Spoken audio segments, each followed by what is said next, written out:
teman-teman, selamat berjumpa kembali dengan kami. Semoga teman-teman semua dalam keadaan sehat walafiat dan juga bahagia.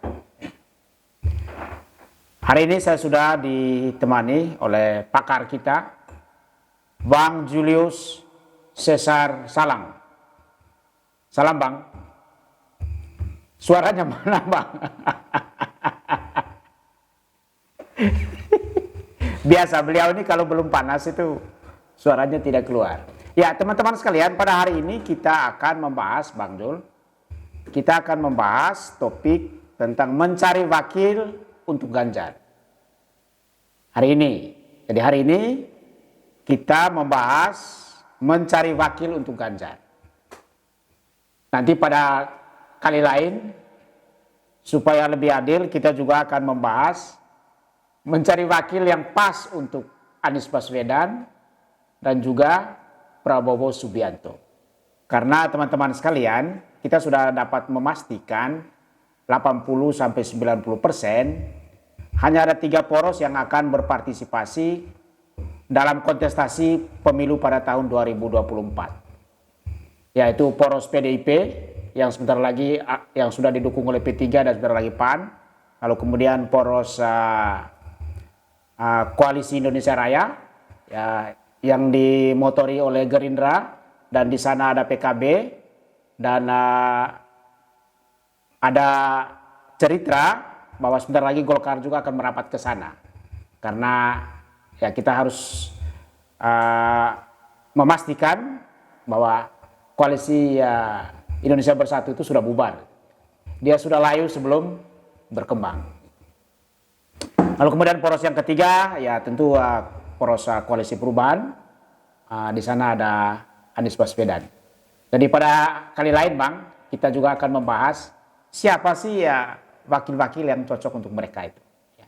Tetapi untuk kali ini teman-teman sekalian, kita akan membahas tentang wakil yang cocok untuk Ganjar itu seperti apa. Ya, itu yang akan kita bahas. Jadi judulnya mencari wakil untuk Ganjar. Ya. Teman-teman sekalian, setelah Ganjar Pranowo dideklarasikan menjadi calon atau bakal calon presiden dari PDI Perjuangan, P3 hari ini tanggal berapa Bang? 26. Tanggal 26 ya. Hari ini tanggal 26. P3 juga menyusul mendeklarasikan Ganjar sebagai bakal calon presiden dari P3. Bahkan deklarasinya di bawah hujan-hujan Bang. Konon katanya itu adalah simbol restu dari langit. Gitu. Dari langit. Ya. Mantap. Hujannya bukan badai gitu ya, anginnya juga bukan badai ya, anginnya sepoi-sepoi tapi dengan hujan yang ya rintik-rintik ya, gitu ya. Itu lebih mudah menumbuhkan benih itu sebenarnya. Teman-teman sekalian, dalam beberapa kesempatan juga Ketua PAN, Partai Amanat Nasional, Zulkifli Hasan menyampaikan bahwa arah dukungan PAN untuk pemilu tahun 2024 itu menunggu arahan Presiden Joko Widodo. Saya kira pernyataan ini itu pernyataan sebetulnya basa-basi ya Bang ya. Karena sudah pasti itu. Kalau menunggu arahan dari Presiden Joko Widodo ya berarti dukung Ganjar Pranowo. Itu sudah pasti karena 100% Presiden Joko Widodo sebagai kader PDI Perjuangan terbaik saat ini itu mengendorse Ganjar Pranowo untuk menjadi bakal calon presiden dalam kontestasi pemilu tahun 2024. Jadi pernyataan Pak Zulkifli Hasan ini sebetulnya hanya untuk basa-basi aja. Ya. Koalisi pendukung Ganjar, teman-teman sekalian, mulai menguat di satu sisi ya, dengan kehadiran P3 dan sebentar lagi PAN. Jadi dia menguat, koalisi pendukung Ganjar. Sementara itu pada sisi yang lain, Koalisi Indonesia Bersatu mulai melemah. Jadi layu sebelum berkembang. Ya. Pertanyaan kita adalah, siapakah yang akan menjadi bakal calon wakil presiden bagi Ganjar Pranowo? Ya, itu pertanyaannya Bang. Kita mengulas itu. Jadi siapa yang bakal menjadi wakil calon presiden dari Ganjar Pranowo. Ya. Nah, teman-teman sekalian, menurut kami ada 2 syarat, Bang, yang harus dipenuhi untuk menjadi wakil dari Ganjar Pranowo. Jadi tidak banyak-banyak syaratnya, hanya 2 syarat penting. Ya. Itu menurut kami versi asal omong. Ya. Syarat pertama adalah elektabilitasnya harus baik. Ya, elektabilitasnya harus baik. Lalu kemudian syarat yang kedua, calon wakil presiden itu harus mewakili golongan religius. Mengapa harus dari kalangan religius? Itu pertanyaan lain lagi. Ya, mengapa harus dari kalangan religius? Ada 3 alasannya, Bang. Mengapa wakil presiden bagi Ganjar Pranowo itu harus berasal dari kalangan religius? Ada 3 alasannya. Alasan yang pertama, Ganjar Pranowo sudah dipersepsikan oleh orang sebagai figur yang mengusung ide-ide kebangsaan. Pluralisme, multikulturalisme, toleransi. Ya. Jadi itu figur yang dilekatkan kepada Ganjar Pranowo. Ya. Oleh karena itu maka dia harus membutuhkan wakil dari golongan-golongan religius, ya. Itu alasan pertama, ya. Lalu kemudian alasan yang kedua, teman-teman sekalian, politik Indonesia faktanya tidak bisa dilepaskan dari isu agama. Itu tidak bisa dilepaskan.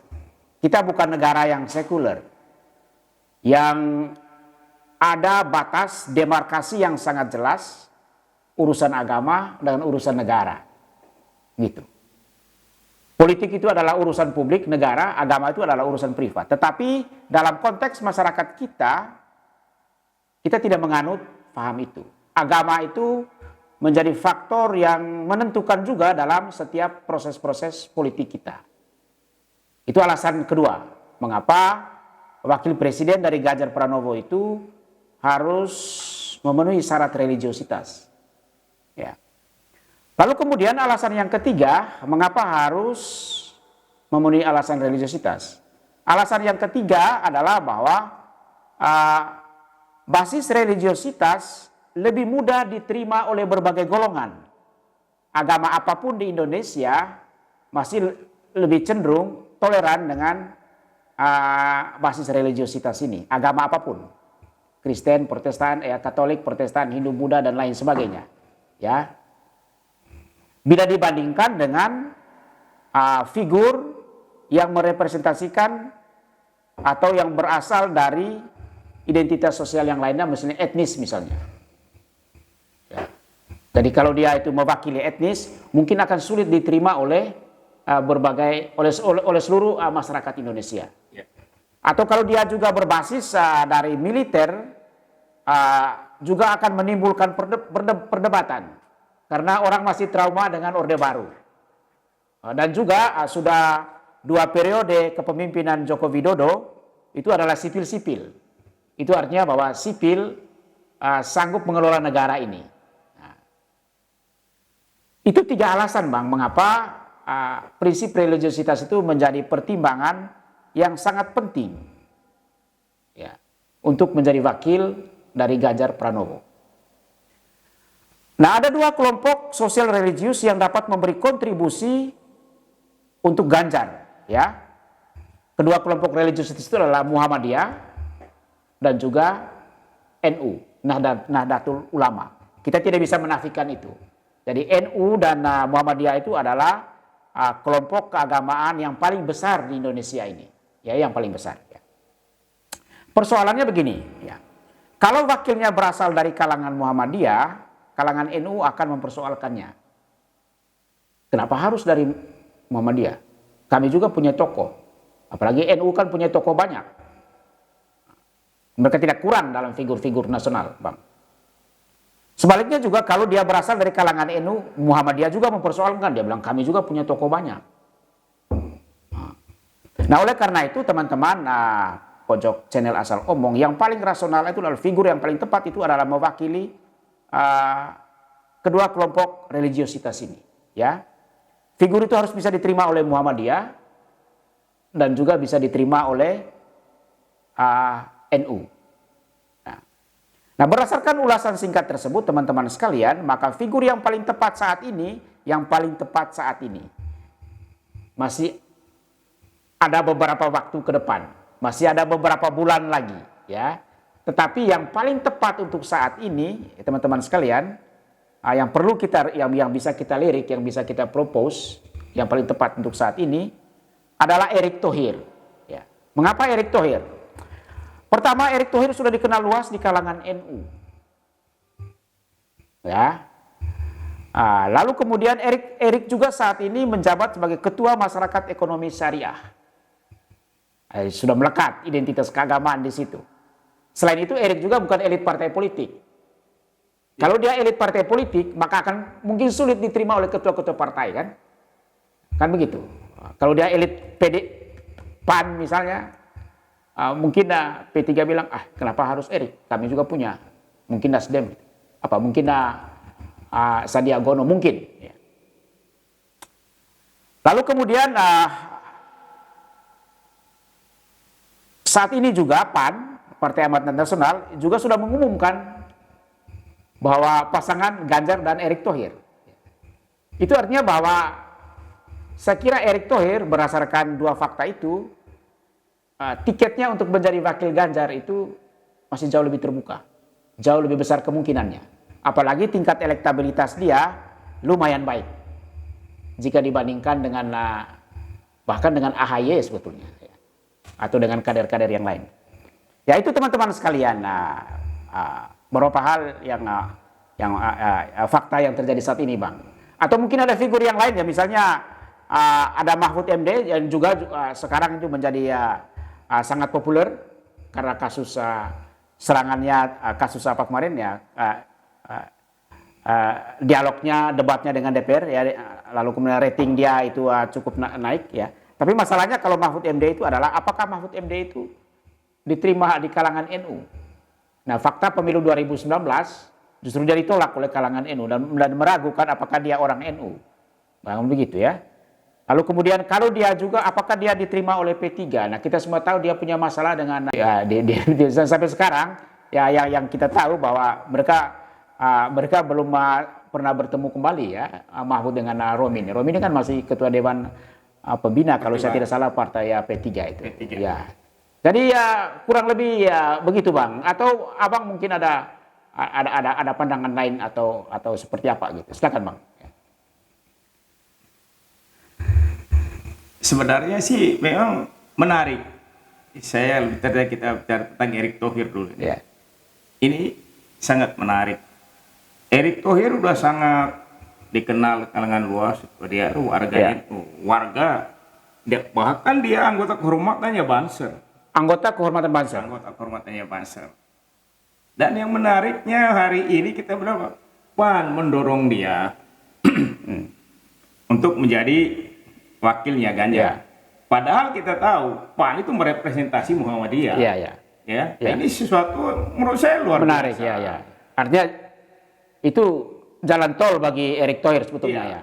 Jadi seperti tadi yang warga katakan, jadi nanti pergesekannya mungkin agak kecil. Kenapa Erick Thohir dia kan orang NU. Nah, itu yang menariknya itu tadi bahwa PAN yang notabene representasi NU mendorong Erick Thohir untuk menjadi wakilnya Ganjar. Walaupun sampai hari ini kalau kita lihat dari survei-survei ya dia masih jauh di bawah Sandi. Ya kan? Oh, Erick masih di bawah Sandi ya? Ya, dia masih jauh di bawah Sandi dan Sandi masih di bawah Ridwan Kamil. Ya. Nah, seperti itu. Tetapi ya berdasarkan survei sekarang itu memang Ridwan Kamil itu bahkan lebih tinggi dari Erick ya, kalau saya tidak salah begitu. Hanya masalahnya Ridwan Kamil ini teman-teman sekalian dia punya dua persoalan sebetulnya, Pak. Yang pertama dia kader Golkar. Ya. Tidak mungkin dia bisa bergabung dengan Ganjar PDIP kecuali kalau Golkarnya merestui gitu ya. Kalau tidak nanti dia dianggap sebagai pengkhianat. Ya, seperti anggapan Gerindra sekarang terhadap Sandiaga Uno. Ya, tentu Ridwan Kamil mikir dua kali itu karena ingat juga pemilu untuk gubernur Jawa Barat nanti. Jadi ya mungkin berpikir 2 kali. Dan yang kedua, sebetulnya juga kesulitan lain bagi Ridwan Kamil ini teman-teman. Dia adalah seorang teknokrat. Ya, teknokrat yang baik sebetulnya. Tetapi masalahnya dia cenderung dikenal sebagai, melekat pada dia itu identitas etnisitas gitu. Jadi ya dia hanya merepresentasikan mungkin salah satu etnis tertentu, mungkin. Begitu. Jadi itu ada 2 kesulitan bagi Ridwan Kamil gitu. Ya, sebenarnya sih ditambah satu lagi, karena kita bisa melihat survei Ridwan Kamil memang tinggi, tetapi hari ini kita membaca di media-media online bahwa Golkar melirik Gerindra. Nah, ini juga satu masalah, ya kan? Ya, makanya Ridwan Kamil menjadi tidak kecil kemungkinannya ya. Kecil kemungkinan, tetapi itu belum pasti. Ya. Nah, tetapi yang pasti sekarang ini yang kita melihat bahwa P3 sudah mendeklarasikan Ganjar Pranowo presidennya. Ya. Di balik deklarasinya itu mereka punya iming-iming, paling tidak P3 bisa mendorong wakilnya. Ya. Dalam hal ini Sandiaga Uno. Ceritanya begitu, Sandiaga Uno. Sandiaga Uno. Karena memang sebenarnya agak menarik ya, kita mau membahas partai-partai yang berbasis agama. Ya. P3 mengklaim diri bahwa mereka representasi NU. Ya. Nah, sedangkan PKB juga dia mau lebih jelas mengatakan kami representasi NU karena kami ini lahir dari Gus Dur, adalah ketua NU pada saat itu. Tetapi PKB lahir belakangan, P3 udah duluan. Nah, memang sangat menarik sebenarnya. Tetapi apapun di bangsa kita ini, Republik Indonesia ini, yang menjadi pemimpin itu harus mendapat dukungan dari kelompok keagamaan ya. Itu kata kuncinya sebetulnya. Itu kata kuncinya. Sehingga nasionalis itu dia harus selalu berpasangan. Ya. Nasional dan religius ya. Nasional dan religius. Nah, sebenarnya ini sangat menarik, dan Ganjar tidak kekurangan calon wakil, ya kan? Ya. Nah, kalau kita melihat seperti tadi ada Erick Thohir, ya kan? Ada Sandiaga Uno. Tapi yang menarik, Bang, kalau misalnya sebelum ke sana, sebelum kita bicara tentang Sandi itu, kita baca dulu semiotika politik dari Joko Widodo tentang Erick Thohir ya. Waktu selesai sholat Idul Fitri di Solo, itu kan ditanya oleh wartawan, wakil yang cocok untuk Ganjar itu siapa gitu. Dan dia sebut nama pertama itu Erick Thohir. Jadi ya teman-teman Bang Pakar, jadi itu bukan sekedar sebut aja yang pertama. Ya. Mungkin itu spontan, tetapi itu berarti bahwa Ganjar itu menempati urutan pertama pada alam kesadaran Joko Widodo. Iya kan? Kan bisa begitu, Bang? Ya, bisa jadi, tapi bukan tidak mungkin. Itu pertama. Lalu kemudian kita langsung ke Sandi itu tadi ya, seperti Bang. Yang saya dengar itu kan, Bang, kalau P3 sudah umumkan Ganjar, dukungan terhadap Ganjar, dan menurut berita-berita terakhir atau cerita-cerita pada hari-hari terakhir, Sandiaga Uno kan mengundurkan diri dari Partai Gerindra, yang pasti dia sudah dapat tiket untuk menjadi ketua P3. Dan pada saat yang sama sebelumnya juga PKS aktif menghubungi dia, melobi-lobi dia. Ya. Memang cerita dari luar kan, dia lobi Sandi itu sebetulnya untuk Anies, tapi itu tidak mungkin. Nah, bacaan lain mengatakan bahwa sebetulnya ada sinyal juga dari Presiden mengharapkan juga PKS gabung dengan koalisi Ganjar ini ya, untuk menjaga stabilitas politik dalam pemilu 2024 ini melalui Sandiaga Uno. Jadi artinya baik Erick Thohir maupun juga Sandiaga Uno dalam konteks ini juga mendapat endorse yang baik dari Presiden Joko Widodo. Itu bacaannya begitu, Bang. Ya, kembali seperti tadi. Memang ini kan agak menarik memang. bagaimana tarik ulur pengaruh partai-partai ini yang mengusung mereka, ini yang luar biasa.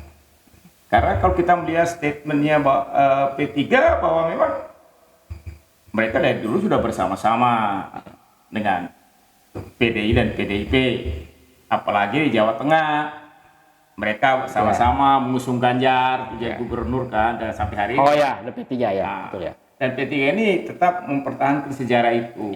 Nah, ini agak, tetapi mungkin kembali lagi bagaimana partai-partai itu bisa mendengar Jokowi, itu satu hal, ya kan? Nah, di hal yang lain, ya bagaimana mereka mengakomodir suara-suara pendukung mereka bahwa partai mereka harus punya wakil, gitu kan? Nah, ini hal yang menarik sebenarnya. Tetapi apapun itu, bahwa Ganjar Pranowo tidak kekurangan wakil. Nah, cuma dia harus lebih selektif. Ya kan? Sabar. Seperti itu saya kira. Ya, ya. Terima kasih Bang Zul, teman-teman. Pojok channel Asa Omong, demikian perbincangan kita. Kita memang mengharapkan ke depan itu wakil dari Ganjar Pranowo harus sebaiknya mewakili kelompok-kelompok dari religiositas. Gitu. Karena itu sangat penting bagi stabilitas politik kita. Salam dan terima kasih. Sampai jumpa dengan kami pada topik-topik berikutnya.